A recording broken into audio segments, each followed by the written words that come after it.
En tiempos ya olvidados, cuando el cielo aún era azul y las plantas rebosaban de color, el héroe de las eras se alzó para salvar a la humanidad, pero fracasó. Los volcanes rugieron con toda su furia, abrigando al mundo con un manto de cenizas. El sol se tornó rojo como la sangre, y durante la noche comenzó a emerger una densa bruma capaz de cegar a todo aquel que se adentrase. Y en aquella hecatombe nació un ser inmortal con el poder de un dios que terminaría por gobernar a la humanidad, aquel a que todos conocerían como el Lord Legislador. Se alzó para erradicar civilizaciones enteras, borrar de la memoria centenares de religiones y unificó a todos los humanos en lo que él nombró como el Imperio Final, dividiendo a los hombres en dos clases.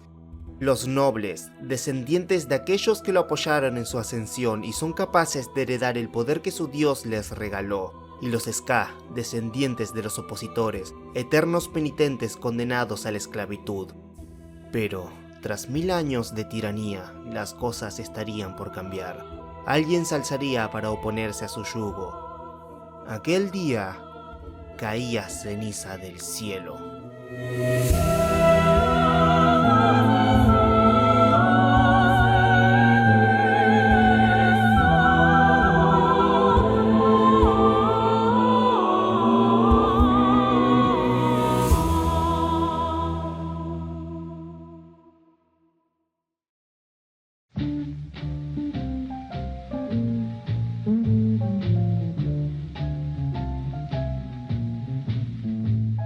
Nacidos de la Bruma es, posiblemente, la saga más famosa del Cosmere, puesto que si bien el Archivo de las Tormentas es considerado incluso superior en calidad, es por mismo que la mayoría de la gente se adentra a este universo. Pero, ¿qué es el Cosmere? El Cosmere es, quizás, uno de los proyectos literarios más complejos y ambiciosos que existen. Para que nos entendamos, el Cosmere es, de forma muy resumida y hasta burda, un universo literario. Es decir, cada saga y novela ocurre en planetas diferentes pero pertenecientes a la misma galaxia o cúmulo estelar, y todas estas sagas y novelas autoconclusivas pertenecen, asimismo, a una saga mucho más grande que es el Cosmere. Y si digo que es un proyecto muy ambicioso y complejo, no es por la cantidad de novelas que ya componen el Cosmere, sino por las que vendrán a continuación. Brandon Sanderson, autor y creador de estas obras, es un tipo muy meticuloso y disciplinado en cuanto a sus procesos creativos y cronogramas, y tiene pensado que el Cosmere concluya, como mínimo y si todo sale bien, en 2045. Este proyecto nació con Elantris, pero terminó de despegar con Nacidos de la Bruma, no solo por su historia atrapante, sino también por su sistema de magia único y el mundo tan original que nos presenta. Y si bien Nacidos de la Bruma es una trilogía, sucedido por una tetralogía secuela, el libro que hoy nos ocupa, El Imperio Final, es uno bastante autoconclusivo y que puede leerse sin que eso te comprometa a comprar los demás. Aunque, si lo que te preocupa no es tanto la trilogía en sí, sino la idea de tener que comprar 7 libros, que sepas que la trilogía original cierra muy bien su propia historia. Ahora, he de aclarar que este no es un análisis como tal, sino una reseña del primer libro, por lo que, si bien habrá spoilers, estos estarán más que avisados en su propia sección dentro de la línea de tiempo. Una vez dicho esto, vamos con la reseña.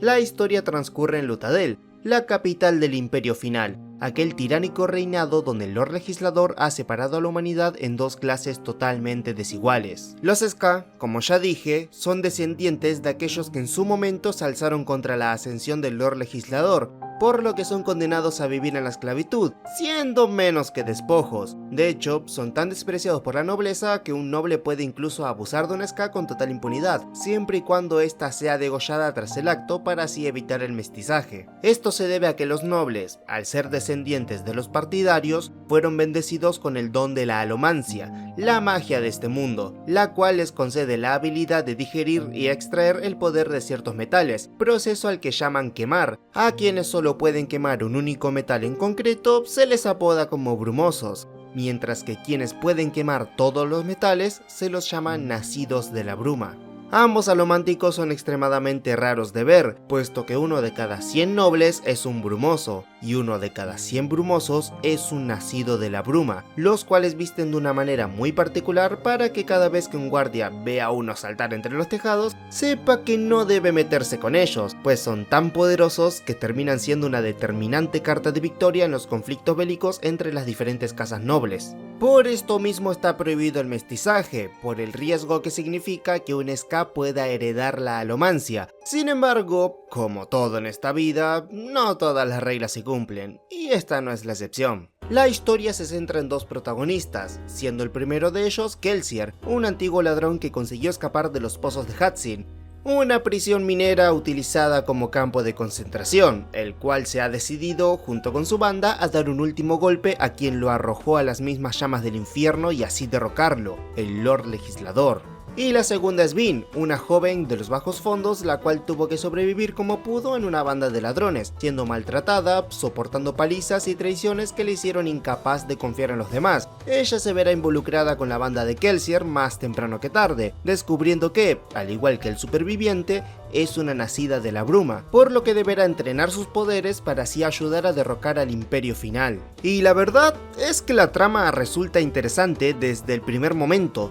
porque toma dos conceptos tan clásicos como lo son el derrocar una tiranía y una historia de atraco para combinarlas y conseguir de manera perfecta una simbiosis entre ambos géneros sin que estos se opaquen entre ellos, e incluso trayendo sobre la mesa otros géneros como lo es el drama político, lo cual personalmente me fascina por la manera en la que logra incorporar este elemento sin que ello pause ni rompa el ritmo de la narrativa, sino que lo enriquece, ya que toda esa subtrama de conspiración entre las casas nobles forma parte del plan principal para acometer el robo. Asimismo, Sanderson logra plantar la semilla de la duda al hacernos cuestionar el cómo Kelsier y compañía podrán no solo cambiar un gobierno entero que lleva 1000 años funcionando, sino también derrotar a un dios, aquel que muchos intentaron asesinar y no pudieron, que fue decapitado e incinerado y aún así siguió en pie. Sin embargo, no tardamos en enterarnos que Kelsier no solo planea robarle al dios del imperio final, sino que tiene un as bajo la manga el cual asegura que podrá vencerlo. Pero robarle a este dios no será tan fácil como parece, ya que a todo esto se le suma el propio organismo político que administra el imperio final, desde los obligadores, los cuales son una mezcla de burócratas, maestres y sacerdotes que todo el mundo respeta, hasta los inquisidores de acero, verdugos que se caracterizan por tener el cuerpo repleto de clavos metálicos,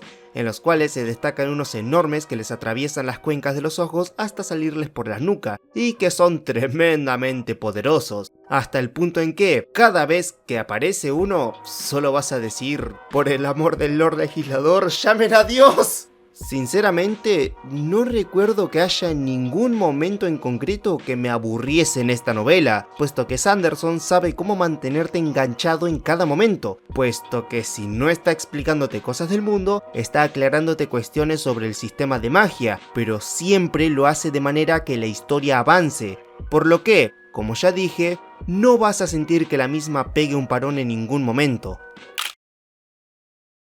Ahora quiero hablar sobre el sistema de magia, el cual es lo que más llama la atención a la hora de hablar de Mistborn. Este basa su fuente de poder en los metales y se divide en tres tipos de artes: la alomancia, la feruquimia y la hemalurgia. Sin embargo, si bien tarde o temprano se termina explicando estos dos últimos, en este video quiero centrarme en la alomancia, ya que es el sistema que más vemos en el primer libro. Como bien mencioné, su fuente de poder nace de los metales, los cuales un alomántico puede tragar y digerir para así extraer sus habilidades, funcionando como baterías que se irán consumiendo a medida que su portador lo queme. Sin embargo, no es como que alguien pueda quemar cualquier metal, ya que deberá tragar ciertas aleaciones específicas para que funcione y no terminar envenenándose, existiendo solamente 10 tipos de metales los cuales el alomántico puede digerir. Y sus poderes, la verdad es que resultan no solo muy interesantes y variados, sino que también se complementan entre ellos,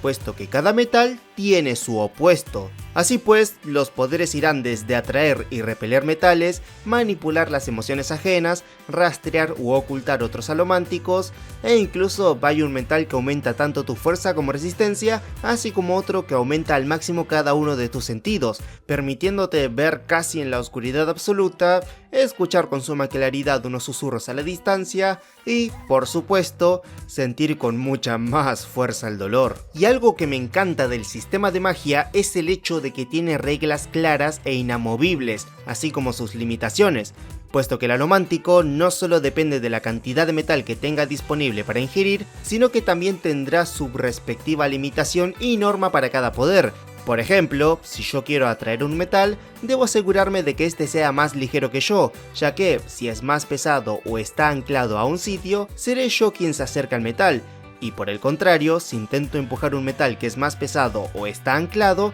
saldré disparado en la dirección contraria, por lo que puedo arrojar una moneda al suelo y salir despedido hacia el aire, ya que al no poder empujarla más allá del piso, la fuerza de empuje aplicada se me regresa. En otras palabras, se basan las leyes de Newton, y eso que solo hablé de 2 metales. Esto, como podrás imaginar, da como resultado combates muy variados donde la estrategia prima por encima de la fuerza, ya que el alomántico deberá no solo dosificar sus metales, sino elegir cuál quemar en qué situación, ya que puede quemar peltre para volverse mucho más fuerte y ágil, pero si quema demasiado puede sufrir un efecto rebote al apagarlo que hará que el agotamiento lo azote en un instante, así como también puede quemar estaño para aumentar sus sentidos, pero si alguien le grita en el oído, será muy fácil que pierda la audición. Por lo que una pelea que parecía perdida puede darse la vuelta con la estrategia adecuada. Y viceversa, porque como alguien decida quemar el metal equivocado o consuma su reserva en el peor momento...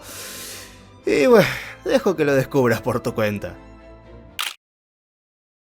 Quiero hablar de los puntos positivos, y uno de los más positivos de Nacidos de la Bruma, aparte de todo lo que ya mencioné, es, sin duda, sus personajes, ya que Sanderson logra impregnar de personalidad a todos y cada uno de sus personajes, dándoles un carácter bien marcado que no te deja indiferente, desde los más anecdóticos hasta, por supuesto, los integrantes de la banda de Kelsier, desde un falso noble con aires de arrogancia, un viejo que seguro quiere que vuelvan los milicos, hasta un tipo humilde y macanudo que si quiere te remodela el comedor de una trompada. Y claro, esta personalidad también se ve reflejada en la narrativa, puesto que así como un personaje puede mostrarse inteligente con algunas cosas, también puede verse muy estúpido en otras, haciendo que quieras darle un coscacho en la nuca para que cierren el orto, pero siempre manteniéndose verosímil según el personaje, puesto que todo lo que hacen, para bien o para mal, es totalmente creíble con sus personalidades, forma de pensar y hasta contexto social, por lo que ninguna acción se siente fuera de lugar. Otro punto más que destacable es el propio mundo y la manera en la que está construido.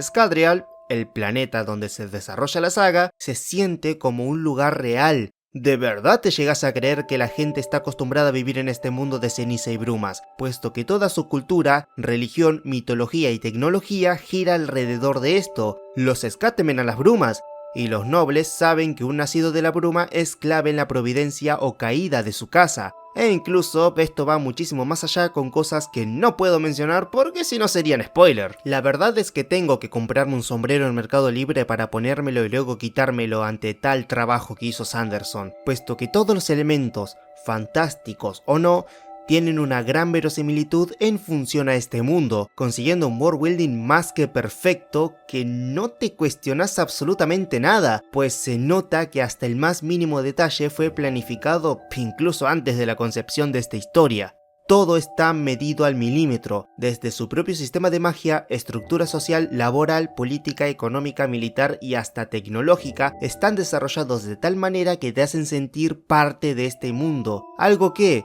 sin duda, diferencia una buena novela de una novela excelente. Y por supuesto, dicho sea de paso, no puedo evitar mencionar el excelente desarrollo que tiene esta historia, porque si algo sabe hacer Sanderson, es no solo engancharte en su historia, sino hacer que se desenvuelva de manera sublime. Sin duda, lo que más le juega a su favor es su prosa, la cual es bastante sencilla y ligera de leer, cosa que le viene como anillo al feruquimista a la naturaleza de esta obra, porque al contrario de otras obras como Canción de Hielo y Fuego, que tiene una prosa mucho más enrevesada acorde a la naturaleza de sus historias, Nacidos de la Bruma está escrita de tal manera que jamás se mantiene pesada. Como dije antes, el ritmo narrativo nunca se ve entorpecido, quizás exceptuando algún que otro capítulo donde esa es precisamente la intención, el tener una cadencia más quirúrgica que en otros, pero en general la historia se desarrolla con una maestría tal que, al finalizar esta novela,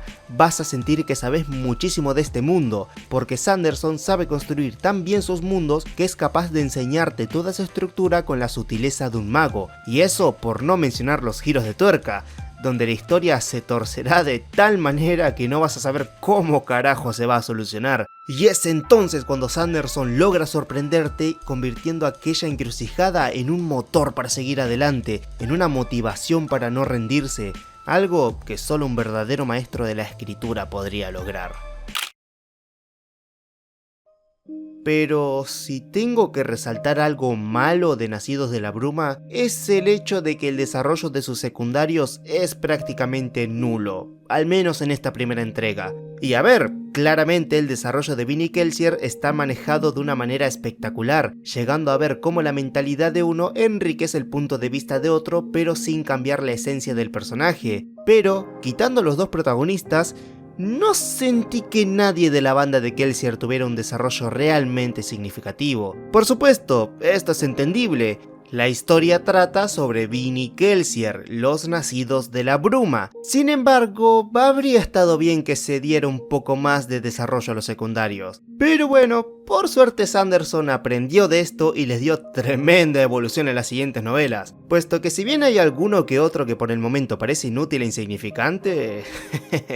vos dale tiempo nomás a ese personaje, vos dale tiempo para ver si sigue siendo un inútil. Otra cosa es que a veces la historia puede volverse un poquito mojigata en algunos aspectos, o al menos eso es lo que dice la mayoría, ya que Brandon Sanderson es mormón y sus ideales a veces se ven bastante reflejados en esta obra, aunque mayormente en el tercer libro es donde más se nota esto. Sin embargo, no considero que eso la vuelva mojigata o que tan siquiera merme la calidad, puesto que, sí, hay veces donde hay una clara distinción entre el bien y el mal, pero la gran parte del tiempo la obra se mantiene sobria, incluso siendo cruda según lo requiera, pero lo resalto por las dudas, ¿viste? Porque si bien en lo personal no sentí que entorpeciera en nada la obra, es algo que sí noto que bastantes fans suelen resaltar. Otro punto negativo, aunque esto es totalmente personal y para nada objetivo, es que algunas peleas se me hicieron algo confusas de seguir, puesto que si bien la prosa se mantiene sencilla, la manera en la que Sanderson describe algunos combates, bueno, me marearon un poquito. Ojo, esto no aplica a todos los combates,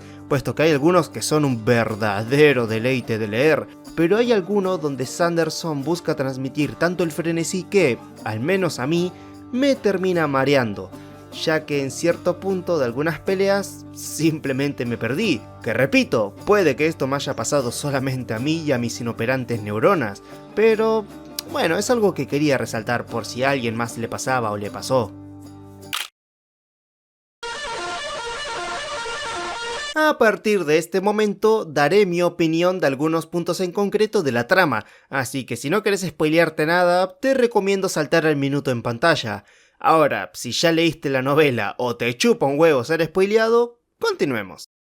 Uno de los momentos que, sin duda, siento que diferenció a Nacidos de la Bruma de cualquier otra historia de fantasía fue el instante en el que el plan de Kelsier se va a la mierda por la culpa del pelotudo de Jeden, el cual, teniendo la capacidad neuronal de un dodo en celo, decide que es buena idea atacar una guarnición en Holstep, provocando que la gran mayoría de los rebeldes mueran con el ataque y, con ellos, la posibilidad de cualquier rebelión y el consecuente derrocamiento del Lord Legislador, ya que es un momento donde, bueno, creo que todos nos preguntamos cómo mierda iba a seguir adelante la historia después de esa derrota, ya que toda la trama se sustentaba en esa rebelión, en ese ejército ahora masacrado. Literalmente, todo dependía de ellos. Y es entonces cuando Sanderson consigue resolverlo de una forma más que hermosa, ya que el mismo anciano que Kelsier liberó en el prólogo se para frente a él y le dice que esa batalla, esa mortecina esperanza, fue la mayor victoria que un Ska pudo esperar, porque en 1000 años de opresión, ningún ska pudo tan siquiera soñar con la esperanza de la libertad que esos jóvenes tuvieron justo antes de morir.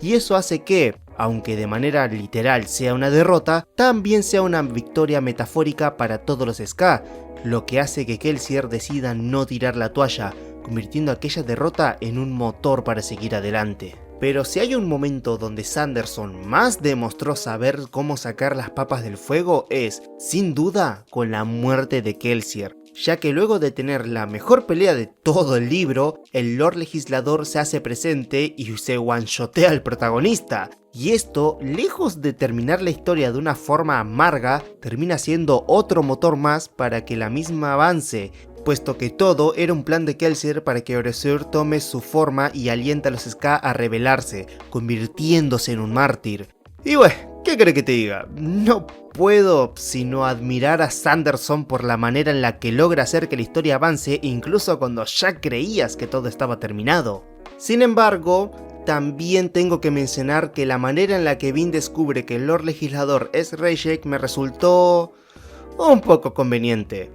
Al menos así me pareció la primera vez que leí este libro, porque venimos todo el libro leyendo el diario de Alendi pensando que es el Lord Legislador, y por supuesto, cuando nos enteramos que el diario no era suyo, nos dejó a todos con el culo torcido. Pero la forma en la que Vin llega a la conclusión de que el tirano no es Alendi sino Rayek es un poco arbitraria, aunque enseguida explico por qué esto no solo no es un Deus Ex Machina, sino que incluso tiene muchísimo sentido. Quiero decir, está claro que Rayek se mandó al frente cuando se puso en modo Hitler y gritó que hizo superiores a los hombres corrientes, dando a entender que él no pertenece al resto de la especie, revelándose como Terrizano, cosa que encaja con la visión que Vin tuvo gracias al Malatium, por lo que todas las piezas ya estaban en el tablero, predispuestas específicamente para este momento, pero colocadas de manera estratégica para que el lector primerizo las pase desapercibidas, motivo por el cual, en mi primera lectura, recuerdo que todo esto me resultó demasiado conveniente, mientras que ahora, luego de haber terminado la trilogía, me di cuenta de que esto no solo no es una conveniencia sacada de la nada,